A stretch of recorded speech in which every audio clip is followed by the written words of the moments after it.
السلام علیکم ورحمۃ اللہ وبرکاتہ۔ امید ہے کہ آپ حضرات خیریت سے ہوں گے۔ سامعین، سوشل میڈیا پر ایک پوسٹ بڑی تیزی سے وائرل ہو رہی ہے جس میں مسلم پرسنل لاء بورڈ کے صدر حضرت مولانا خالد سیف اللہ صاحب رحمانی دامت برکاتہم العالیہ کا نام لکھا ہوا ہے۔ جماعت اسلامی ہند کے امیر جناب سعادت اللہ حسینی کا نام لکھا ہوا ہے۔ جمعیت اہل حدیث ہند کے امیر مولانا اصغر علی امام مہدی سلفی کا نام لکھا ہوا ہے، اور اتحاد ملت کونسل کے صدر جناب مولانا توقیر رضا خان صاحب کا نام بھی لکھا ہوا ہے۔ اس پوسٹ میں ملک کے تمام ذمہ داران مساجد، تنظیموں، جماعتوں سے ایک دردمندانہ اپیل کی گئی ہے۔ تو چلیے سنتے ہیں کہ اس پوسٹ میں کیا لکھا ہوا ہے۔ اس کو سننے سے پہلے آپ سے گزارش ہے کہ آپ اس ویڈیو کو لائک کر دیں، چینل کو سبسکرائب کر دیں اور اس پوسٹ کے بارے میں اپنی رائے کا اظہار ضرور فرما دیں۔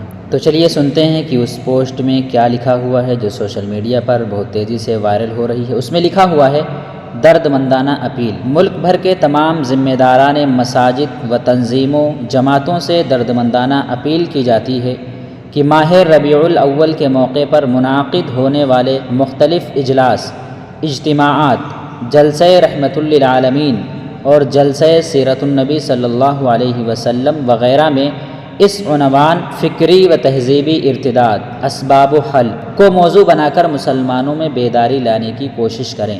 نیز مذکورہ عنوانات پر اجتماعات منعقد کر کے اس حساس و نازک مسئلے سے مسلمانوں کو آگاہ کریں۔ من جانب حضرت مولانا خالد سیف اللہ رحمانی، صدر all India Muslim personal law board, جناب سعادت اللہ حسینی صاحب امیر جماعت اسلامی ہند، حضرت مولانا اصغر علی امام مہدی سلفی امیر جمعیت اہل حدیث ہند، حضرت مولانا توقیر رضا خان صاحب صدر اتحاد ملت کونسل ہند۔ برادران اسلام سے گزارش ہے کہ اس کو زیادہ سے زیادہ شیئر کر کے اصلاح معاشرہ کی مہم کا حصہ بنیں۔ تو یہ تھی پوسٹ جو سوشل میڈیا پر بڑی تیزی سے وائرل ہو رہی ہے۔